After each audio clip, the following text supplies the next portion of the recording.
श्रीमंत कदम नेचर ॲमो परिवारात आपल्या सर्वांचं स्वागत करतो. आज आपण पाठीमागा जो ऊस बघताय तो साधारण 20 दिवसापूर्वी आपण ह्याच्यावरती ड्रोनने फवारणी घेतली होती. आपल्यासोबत स्वतः शेतकरी आहेत, तर ऊसावरती काय फरक पडलाय ते स्वतः शेतकऱ्यांच्या तोंडून आपण ऐकणार आहे. दाणे साहेब, तुम्ही मला तुमची सर्वप्रथम ओळख करून द्या आणि ऊसावरती काय फरक पडला या फवारणीचा 20 दिवसात ते स्वतः तुम्ही सांगा. माझं नाव विकास शिवाजी ढाणे, मुक्काम पोस्ट पाडली, तालुका जिल्हा सातारा. मी 20 दिवसापूर्वी नॅचर ॲमो या कंपनीचं फवारणी घेतली. त्या फवारणीतनं मला असं आढळून आलं की माझ्या ऊसाच्या पानाची रुंदी वाढलेली मला आढळली. त्याचबरोबर मी खाली मुळ्या उकरून बघितल्या तर पांढऱ्या मुळीची वाढ आणि मुळीची जाडी वाढलेली मला आढळून आली.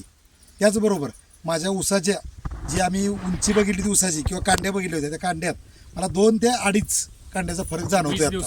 20 दिवसात मला तो फरक जाणवतोय आता. आणि आता तुम्ही हा प्लॉट बघू शकता पाठीमागं, काळोखी पण त्याला आहे आणि कांड्याची संख्या म्हणजे कांडे सुद्धा 2-2.5 पळ्यानं वाढलेले आहेत आणि कांड्याची जाडी आणि कांड्यामधील पेऱ्याचं अंतर, हे अंतर सुद्धा मला वाढलेलं दिसतंय आता प्राथमिक. म्हणजे आता 20 दिवस झाले आहेत, अजून सुद्धा फरक जाणवला असं त्यांचं म्हणणं आहे. ते कंपनीचे जे मॅनेजर आहेत किंवा कोण डिस्ट्रीब्युटर्स आहेत त्यांनी सांगितलं की ते अजून तुमचा यात एक 5 तर गांड्या 4-5 गांड्या वाढू शकतील. सगळ्या 5 ते 6 गांड्या आपल्या 35 दिवसामध्ये वाढणार आहेत. तर आपण बघूया काय 20 दिवसात आपल्या 2 वाढल्यात, नंतर अजून 30 दिवसात 20 दिवसात अजून 2 ते 3 कांडे वाढू शकते.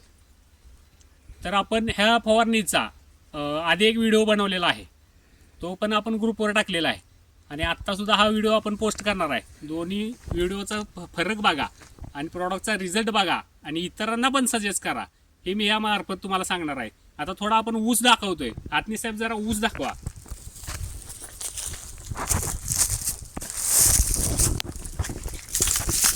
तुम्ही बघू शकताय ऊसाचे पेर जाड झालेलं दिसतंय, पेरातील अंतर वाढलेलं आहे.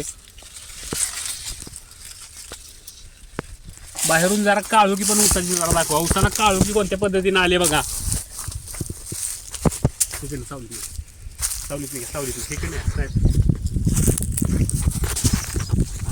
ऊसाची काळोखी जबरदस्त आलेली आहे, पानाची रुंदी वाढलेली आहे. ऊसाची मधली जी शीर असते पांढरी शीर, ती सुद्धा बघा बऱ्यापैकी मोठी झालेली दिसेल तुम्हाला.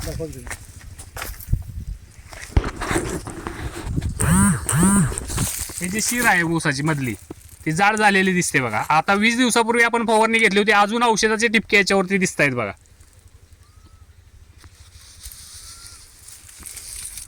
काळोखी बघा चांगल्या प्रकारे आलेली आहे, ऊसाला वाढ पण चांगल्या प्रकारे होत आहे.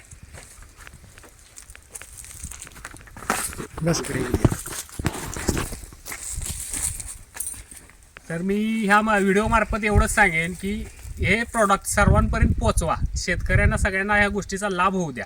आणि काही मोठा असा खर्च नाही आहे. थोड्या खर्चात तुम्हाला शेती पिकवायची असेल, ऑर्गॅनिक पद्धतीने करायची असेल तर आमच्याशी कॉन्टॅक्ट करा, कंपनीशी कॉन्टॅक्ट करा, काही प्रॉब्लेम नाही.